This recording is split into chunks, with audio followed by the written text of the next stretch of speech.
José Raúl Mulino será el nuevo presidente de Panamá. En las elecciones generales de este domingo ganó el que es conocido como el delfín político del expresidente Ricardo Martinelli. En su gobierno de 2009 a 2014, Mulino fue ministro de Justicia y de Seguridad. Y cuando Martinelli se presentó a las presidenciales de 2024, Mulino fue su fórmula a la vicepresidencia. Pero cuando el Tribunal Supremo de Justicia ratificó la condena por blanqueo de dinero contra Martinelli, lo que implica más de 10 años de prisión, casi automáticamente Mulino se convirtió en el candidato del partido Realizando Metas, que fue en coalición con el movimiento Alianza. El mismo tribunal tuvo en vilo su candidatura mientras estudiaba una demanda que alegaba que Mulino no se presentó en ninguna elección primaria al interior de los partidos. Pero faltando 2 días para las votaciones, los jueces determinaron que su candidatura era constitucional y finalmente le ganó a los 7 aspirantes con los que competía, con poco más del 34% del total de los votos. Aquí en France 24 entrevistamos al que se posesionará como nuevo presidente de Panamá. Les contamos cuáles son los retos que enfrenta.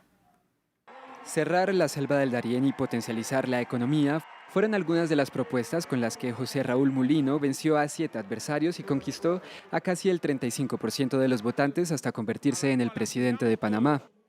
En entrevista telefónica con France 24, Mulino se refirió a su propuesta de cerrar la frontera en la que en 2023 cruzaron alrededor de 500.000 migrantes.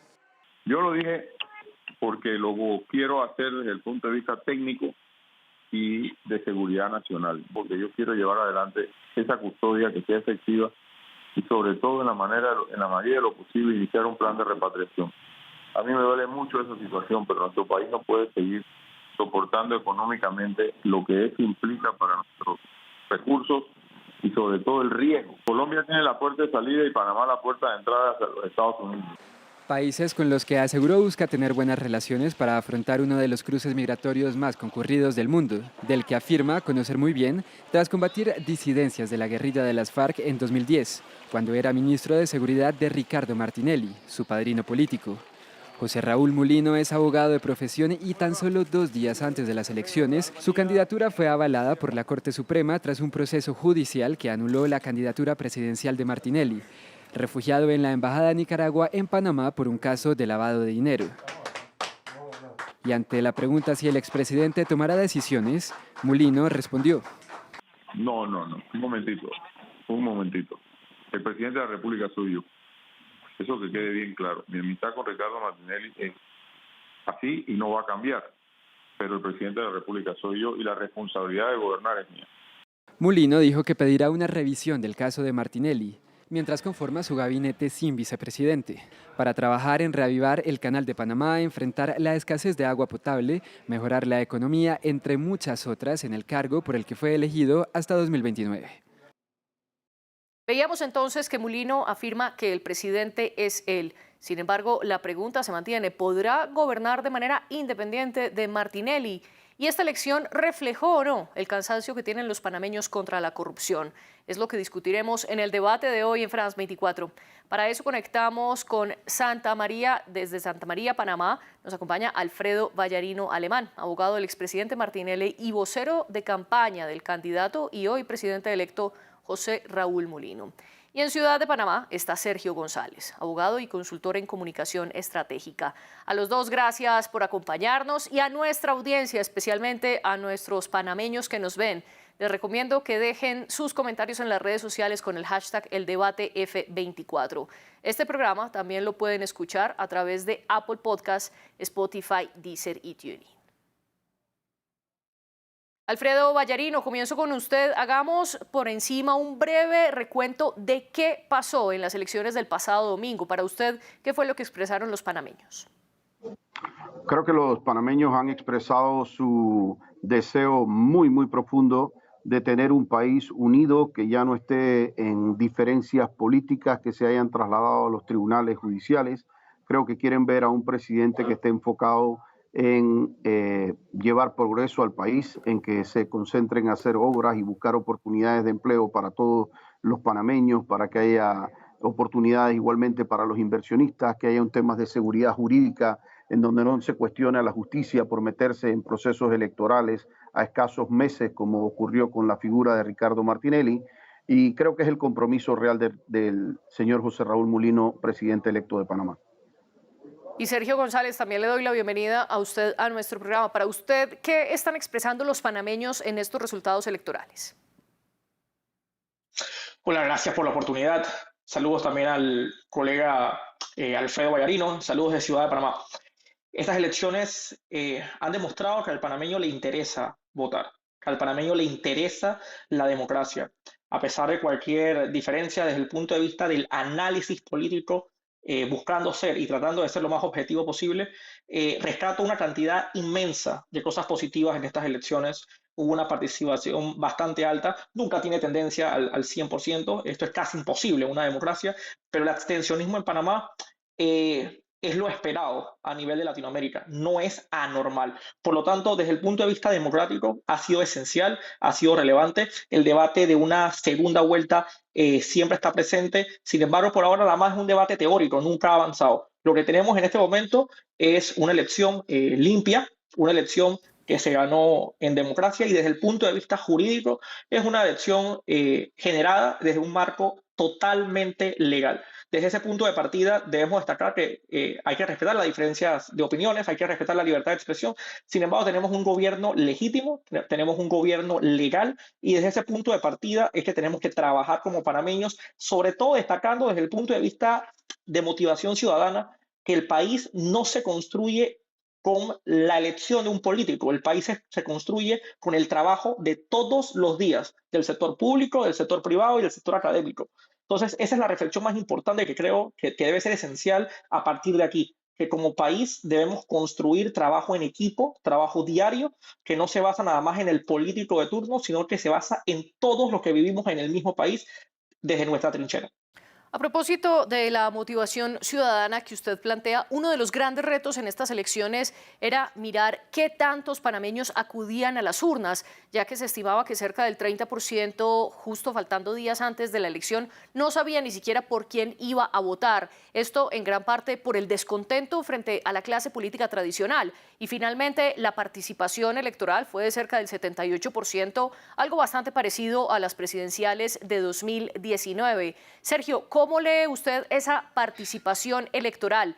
¿Mostró o no un descontento frente a la clase política tradicional de Panamá? Gracias por la pregunta. Mira, el abstencionismo siempre es triste, pues son hermanos y hermanas del mismo país que sencillamente deciden no votar. Sin embargo, bueno, es una realidad a nivel mundial que tenemos que trabajar con base en ella como algo que existe, sin darle muchos adjetivos, por lo menos desde mi criterio. Ahora, desde el punto de vista de los que en efecto sí votaron, pues yo creo firmemente que sí existe un descontento con la política tradicional. En Panamá tenemos un contexto de voto castigo, que no es un concepto avanzado, es un concepto muy sencillo que entendemos en toda nuestra Latinoamérica. Tiene sus excepciones, por supuesto, pero Panamá no la tiene. En Panamá sí tenemos un voto castigo totalmente repetitivo, ya es algo que parece ser un ciclo dentro de nuestros antecedentes, ya han pasado generaciones y desde el regreso a la democracia, pues Panamá ha venido con esta dinámica que se sabe que el partido que ha estado de turno pues no repite desde el punto de vista histórico, esto es lo que ha sucedido, así que bueno, el señor Mulino supo acaparar en ese sentido esa fuerza y ese descontento con el gobierno que está acabando formalmente el 30 de junio y en ese sentido pues realizó el trabajo y aquí tenemos pues el resultado. Al final, Panamá tiene un país que básicamente es mitad libre postulación en términos de afiliación, me refiero, no en términos de activismo. Mitad sin afiliación política a partidos y mitad afiliada a partidos políticos. Al final, esto hace que Panamá tenga pues esta distribución que lo hace interesante en lo que es el día a día de la participación ciudadana. Sin embargo, como usted señala, ese voto castigo se concentra en castigar al partido que gobierna, en este caso al Partido Revolucionario Democrático de Laurentino Cortizo. Sin embargo, hay respaldo a quienes fueron expresidentes o a quienes están apoyados por expresidentes, como es el caso de Mulino. Alfredo, ¿cómo interpretar estas elecciones donde Mulino estaba casi que en representación del expresidente Ricardo Martinelli y también había otro expresidente que obtuvo el tercer puesto en las votaciones, que fue Martín Torrijos con cerca del 16%, y aunque Rómulo Rux no ha sido presidente de Panamá, sí ha sido candidato presidencial antes y obtuvo cerca del 11%, representando también a uno de los partidos más tradicionales del país, Cambio Democrático. ¿Cómo interpretar entonces estas elecciones en las que 4 candidatos vienen de la política tradicional?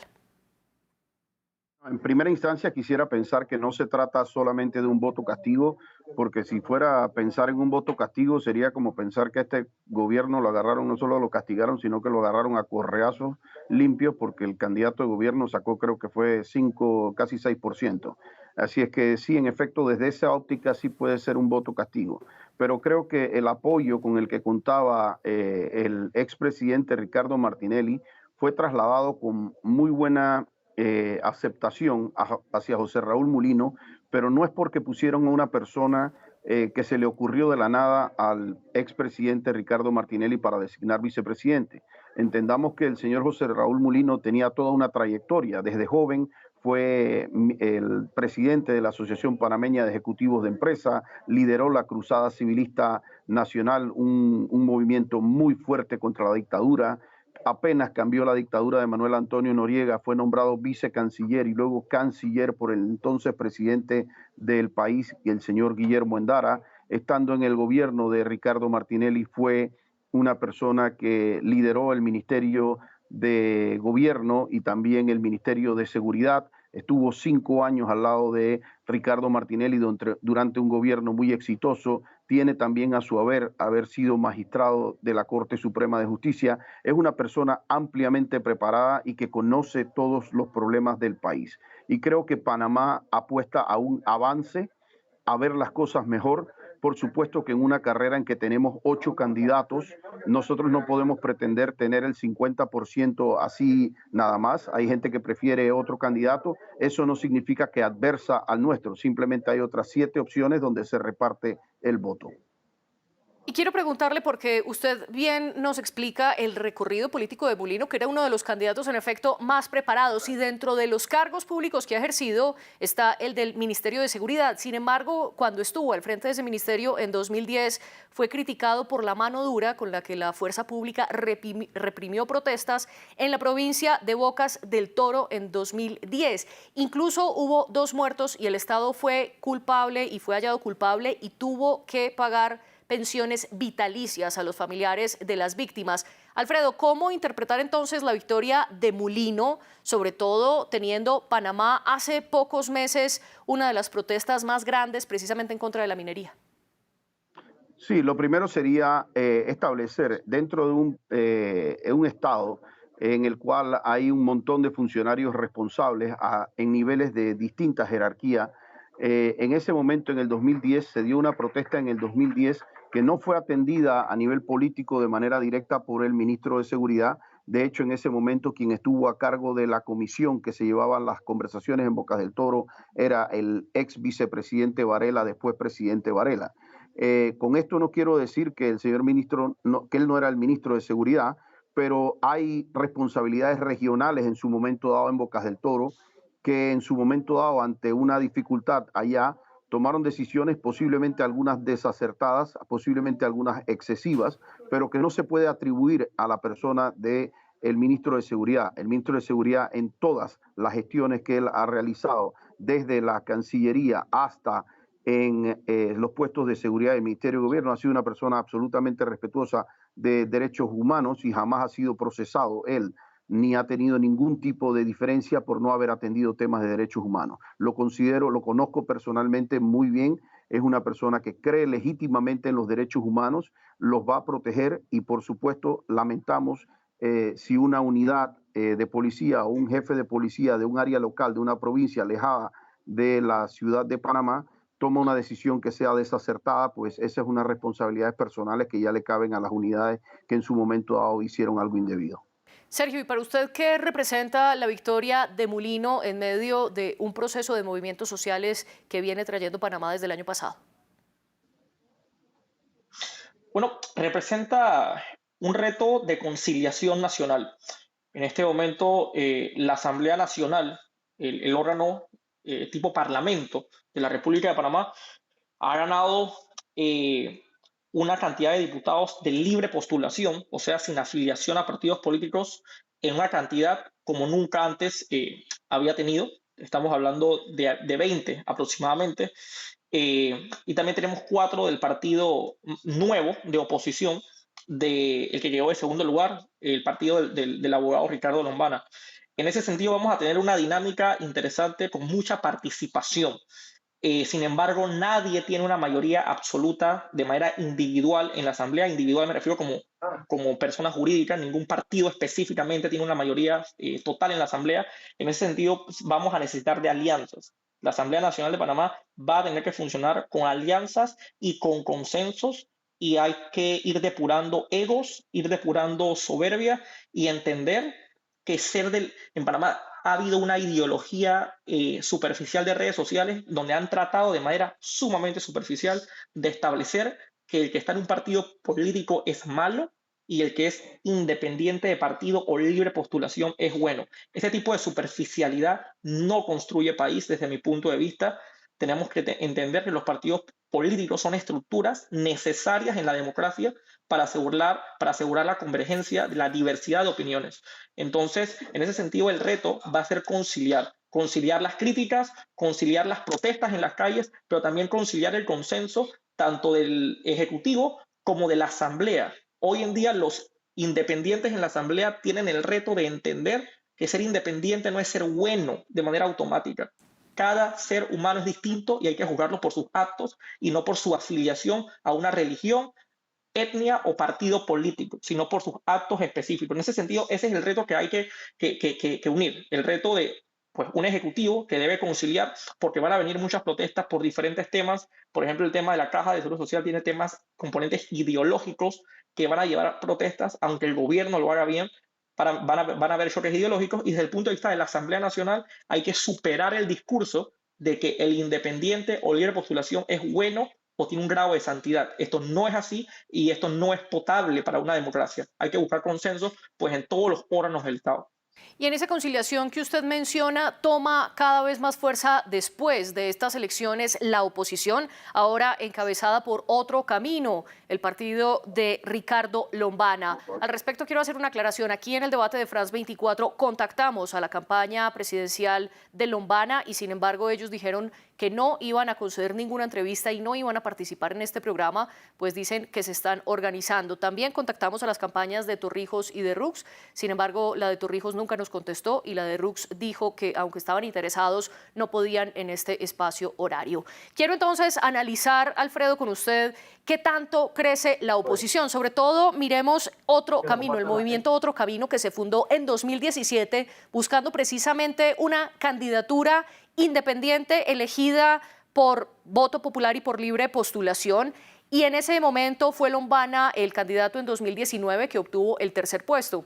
Y de 2019 a 2024 creció muchísimo al punto que ahora obtuvo 24% de los votos y quedó de segundo lugar, y ahora se posiciona como el líder de la oposición del gobierno de Mulino. ¿Cómo interpretar esto? ¿A qué se debe ese crecimiento de la libre postulación?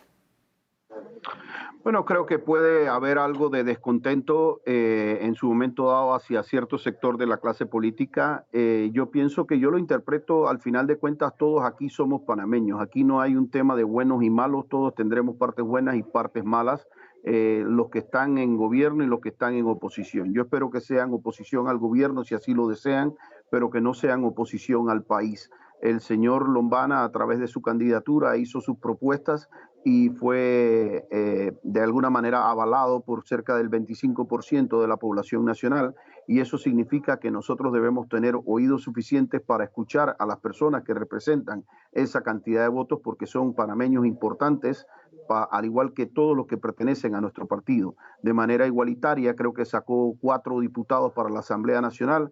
Ahí quizás no tuvo también, pero un diputado de los 71 es importante para escucharlo. Nosotros queremos hacer un gobierno de unidad nacional, eso es lo que ha propuesto José Raúl Mulino, y nosotros creemos que la forma en que está conformada la Asamblea Nacional en este momento, creo que invita a que todas las partes no solo se sientan parte de la solución país que tenemos que buscar de ahora en adelante, sino una parte importante, en donde todos van a ser oídos, en donde todos van a ser escuchados y en donde, por supuesto, tiene que prevalecer, como en toda democracia, una mayoría de consenso que se buscará en base a cada proyecto que se vaya presentando. Pensamos que cuando sea un buen proyecto obtendremos la mayoría siempre. Usted menciona el gobierno de unidad nacional que prometió Mulino y dice también que es necesario escuchar a ese 24% de los panameños que votó por Lombana. Sin embargo, ¿por qué entonces Mulino no se refirió a este candidato en la llamada que le hizo el tribunal, como sí lo hizo con otros candidatos presidenciales? Posiblemente porque en ese momento no habría recibido la llamada todavía, pero como le dije, así mismo como es importante escuchar el 24% de Lombana, es igualmente importante escuchar el 15 o el 16% de Torrijos, los que son incluso nuestros adversarios más fuertes que sacaron 5%, el 12% de Rux. Es decir, yo no veo a Lombana realmente liderando una oposición como tal. Él ha querido de alguna manera demostrarse como un ser distinto al área política, sin embargo terminó conformando un partido político y yo creo que al final de cuentas él va a entrar en el ruedo en donde se va a tener que entender que en política se tiene que hacer en equipos. Eso de independientes, siempre hay un equipo y uno va a depender de lo que quiera la mayoría de los equipos de cada uno, porque así se construye democracia, en base a mayorías, no en base a individualidades. Eso pienso yo que lo va a comprender en algún momento dado el candidato Lombana. Eso no es malo para la democracia, él tiene derecho a sus intenciones y a sus propuestas de país, y creo que así como es importante que él recibió el 24-25% de los votos, es importante que él reconozca que José Raúl Mulino recibió el 35% de los votos. Pero me refería a la llamada que recibió Mulino y en la que no hizo alusión a Lombana, no lo mencionó. Bueno, no sé los motivos que tendría el candidato a presidente. Se está en un discurso, quizás no mencionó tampoco a ninguno de los otros 7, sin que ello sea darle o no una importancia al señor Lombana. Estoy más que seguro que el presidente Mulino buscará los consensos con todo el mundo sin excluir a ninguna de las partes, y con eso incluyo al señor Lombana dentro de eso. Sergio, y quiero analizar con usted el discurso anticorrupción que ha encabezado Lombana. De hecho, una de sus propuestas de campaña era meter en prisión a todos los corruptos y también convocar a un referendo para reformar la Constitución, en el cual se reformaran los poderes del Estado y también se limitara el dinero público, el uso del dinero público. Está teniendo cada vez más fuerza este discurso anticorrupción en Panamá y sobre todo cómo interpretar esto en una candidatura en la que precisamente Martinelli no se pudo presentar por ser condenado por blanqueo de dinero.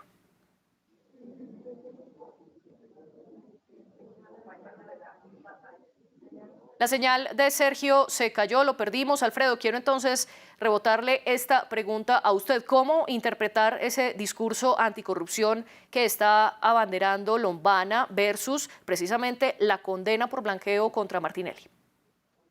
Bueno, Lombana ha hecho del discurso de yo voy a pelear contra la corrupción uno de sus banderas, siendo que él no ha sido nunca un funcionario de mayor relevancia, que quizás no ha tenido cuestionamientos dentro de su administración pública. Es un hecho cierto que el señor Ricardo Martinelli recibió una condena por blanqueo de capitales, pero también es un hecho cierto que durante ese juicio no se permitieron llevar testigos, que se hizo en base a testigos protegidos, que no se permitió contrainterrogar en un juicio, que a la juez que le pusieron la designaron después de que hubiese iniciado el proceso para que ella tomara el proceso, es decir, no se le dio el juez natural, que se violó el principio de especialidad. Hay videos que incluso a mí me tocó grabar como abogado del expresidente en donde se nos negaba el expediente y se nos negaba a presentar recursos. Entonces creo que ese proceso también fue muy cuestionado. El señor Martinelli también tuvo que enfrentar otro proceso conocido en Panamá como el caso Pinchazos, que fue juzgado 2 veces. En las 2 ocasiones los 2 tribunales lo declararon inocente por unanimidad, e incluso en la alzada igualmente por unanimidad en las apelaciones se le declaró inocente. Nosotros sentimos, y así se denunció, e incluso la ONU, el grupo de trabajo de la ONU indicó que se le habían violado derechos al expresidente Martinelli, y nosotros como abogados denunciamos múltiples veces la injerencia que había en la política dentro del órgano judicial. Creo honestamente que el resultado que se ha dado de las elecciones a nivel nacional, en donde el presidente Mulino no solamente fue designado vicepresidente por el señor Martinelli, sino que la campaña tuvo un basamiento muy importante en la figura de Ricardo Martinelli, y el hecho de que el pueblo haya avalado eso quiere decir que una parte mayoritaria de nuestro país no cree que el juicio que tuvo Ricardo Martinelli fue un juicio justo, y nosotros esperamos revisarlo y haremos todos los esfuerzos legales para que así suceda.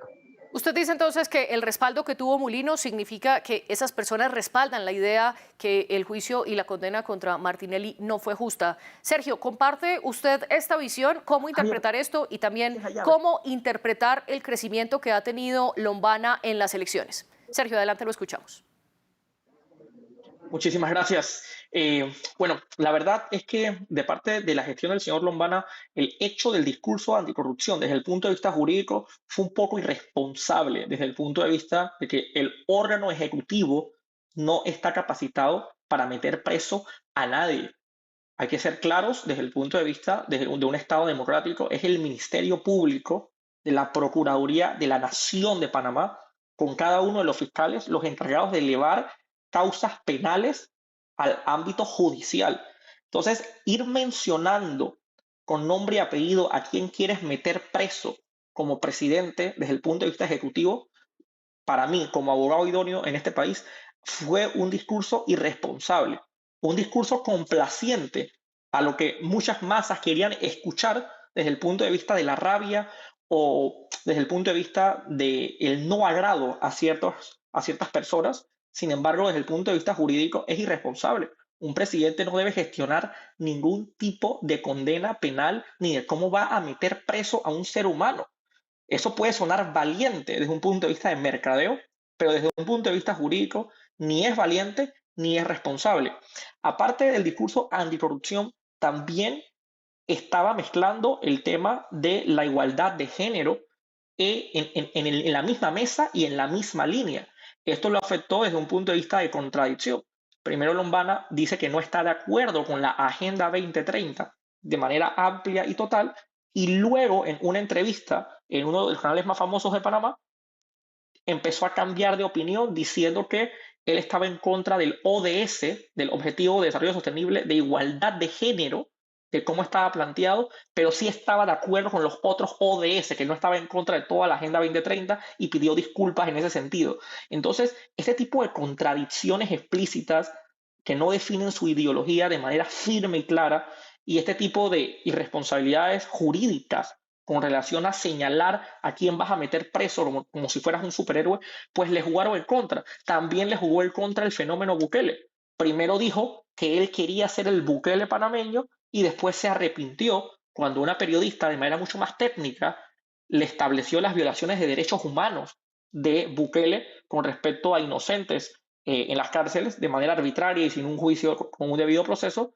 y entonces también se arrepintió de esto y dijo que nada más se refería a la parte de Bukele de medidas de seguridad y de orden público, pero no se refería a violar derechos humanos. Entonces, este tipo de contradicciones de primero afirmar algo y después arrepentirse públicamente en un periodo corto de tiempo, dejaron al señor Lombana posicionado como una persona irresponsable desde el punto de vista del sector académico, sobre todo el sector académico jurídico. Usted dice entonces en ese sentido que un presidente no puede prometer condenas jurídicas contra ninguna persona. De esa manera, entonces, ¿qué opina de que de que Mulino hubiera dicho que ayudaría a Martinelli como corresponde de acuerdo a la ley? Recordemos que Martinelli en este momento está refugiado en la Embajada de Nicaragua en Ciudad de Panamá. Mira, ahí tengo que ser bastante claro con respecto a esa ayuda jurídica. Si la ayuda jurídica es un salvoconducto desde el punto de vista de refugiado, pues nos agrade o no el gobierno que pues, le está aceptando este asilo, ese salvoconducto es un derecho. Entonces, hay que ver esa ayuda qué significa. Esa ayuda no fue especificada. Si la ayuda es un salvoconducto, pues es de mero trámite, y la verdad es que es un derecho. A mí, desde el punto de vista subjetivo, para también usar mi libertad de expresión, a mí no me agrada el gobierno de Nicaragua. Para mí el gobierno de Nicaragua es una dictadura. Sin embargo, que yo piense eso, no puedo, con base en esa opinión, decir que no se merece el salvoconducto, porque los trámites diplomáticos del país que va a generar el asilo han generado la aceptación por escrito y el salvoconducto, la verdad, se lo merece. Ahora, si la ayuda es en términos de indulto para eliminar o borrar el caso penal o llevarlo a un tema de constitución, pues ya ahí se abre un debate que no es... que no está tan claro en términos de derechos o facultades. Entonces, habría que especificar esa ayuda, en qué sentido se refiere. A propósito del salvoconducto que usted menciona, simplemente una claridad, y es que el actual gobierno de Cortizo negó el salvoconducto para que el expresidente Martinelli saliera de Panamá rumbo a Nicaragua. Alfredo, quiero volver sobre algo que usted mencionó. Usted habló de la figura central que tuvo Martinelli en estas elecciones, respaldando a su candidato Mulino. En ese sentido, ¿jugaron políticamente con la condena en contra de Martinelli? Bueno, yo diría que no, yo diría que nosotros, aquí hubo un debate muy durante el juicio en donde se fueron cuestionando todos los actos procesales que se violaban durante el juicio y creo que el pueblo iba reclamando que era una justicia politizada. Creo que al final de cuentas terminaron haciendo una victimización de Ricardo. E incluso si Ricardo Martinelli hubiera corrido a la presidencia de la República, posiblemente hubiéramos visto números muchísimo más poderosos desde el punto de vista del partido realizando metas. Y no porque José Raúl Mulino tenga menos méritos que el presidente Martinelli, sino simplemente porque el líder inicial y el líder de todo lo que ha sido el movimiento realizando metas, lo fue siempre Ricardo Martinelli. Yo no creo que aquí se ha utilizado una condena, creo que lo que se ha es logrado exponer los excesos judiciales. Aquí hay 30,000 abogados en Panamá que todos pueden decir, yo creo que al unísono, que no conocen un solo juicio en el que aquí no se permita interrogar a los testigos en el juicio. De hecho, creo que en el mundo, yo no creo que usted en su país me pueda decir a mí un juicio en el cual no tengan los abogados el acceso a poder preguntar o contrainterrogar a los testigos. Eso es un absurdo. Y así pasó en Panamá delante de los ojos de todo el mundo. El juicio fue público, fue transmitido y de hecho está en YouTube. Lo invito a verlo. Y ese juicio, conocido como New Business, fue uno de los excesos más grandes. Y ya Ricardo Martinelli también venía de haber ganado un juicio, que le anularan el juicio y una persona ser juzgada 2 veces por lo mismo. Por lo que yo creo que habíamos tenido suficiente éxito en mostrarle al país que estábamos ante una persecución política. La gente no aceptó como verdadera y como limpia una condena en contra de Ricardo Martinelli y creo que lo que se aboca ahora la defensa es a buscar una revisión de eso. Existen las causales para lograr una revisión de la condena como se logró para el señor Lula da Silva en Brasil. Existen las causales para poder anular sentencias. Lo que se requería en su momento, lo que creo que es lo más importante, es que la justicia no se entienda presionada desde el órgano ejecutivo, desde elementos de poder, y solamente eso va a facilitar muchas cosas para que Ricardo Martinelli pueda obtener un juicio en derecho y le pueda mostrar al mundo, porque nosotros queremos ese juicio con observadores internacionales, queremos ese juicio público completamente y queremos que los testigos protegidos que nos negaron, así los traigan disfrazados, los traigan como quieran, pero que nos permitan contrainterrogarlo porque esto fue una farsa en contra de Ricardo Martinelli. Usted bien ha explicado que en el caso de Varela Leaks, el expresidente Martinelli fue absuelto, fue condenado por el caso New Business y también tiene un proceso en curso donde es señalado de presunta corrupción y de sobornos por parte de la brasileña Odebrecht, un juicio que será a mediados de este año. Y además de esto, en España es investigado también por supuestos sobornos que la constructora FCC afirma que pagó a su gobierno, un proceso que sigue abierto. Sergio, muy brevemente, ¿cómo interpretar ese 34% que votó por Mulino, el delfín político de Martinelli? ¿Es en efecto un rechazo a la justicia politizada como habla Alfredo o hay algo más detrás como un descontento, por ejemplo, con la economía panameña? Yo creo que el panameño sobre todo ha pensado en la parte económica. El panameño del día a día, la frase que usamos aquí en Panamá es el panameño de a pie. La verdad que no anda pensando en tecnicismos judiciales, sino en el hambre que tienen pues cada uno de ellos y sus hijos. En ese sentido, también la victoria del señor Mulino responde a la crisis económica que el gobierno de turno, el gobierno que acaba el 30 de junio, ha dejado. La crisis económica ha sido espantosa en este país. Perdimos el grado de inversión. Formalmente estamos a punto de que una segunda calificadora de riesgo ya nos ratifique esa pérdida de grado de inversión y ya sea algo definitivo. En ese sentido, tenemos un país con una gestión de deuda bastante mala, no tenemos grado de inversión y no se está facilitando el establecimiento de empresas privadas. En ese sentido, hay una crisis económica, hay una crisis de empleo y por otro lado, también hay una crisis de profesionalismo desde el punto de vista de los estudios, pues entonces las pocas empresas que tenemos no consiguen empleados especializados, sobre todo especializados en el área de IT, de Information Technology. Entonces, Sí. tenemos esa crisis, una crisis económica de gestión de deuda y de empleo.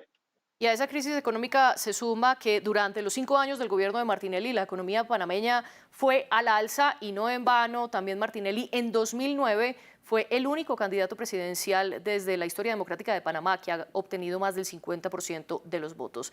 Alfredo Vallarino y Sergio González, gracias por acompañarnos en este debate y por explicarnos un poco más de la realidad política de Panamá. La producción de este programa estuvo a cargo de Laura Garzón y los invitados los obtuvo Tania Herrera. Ustedes sigan con nosotros.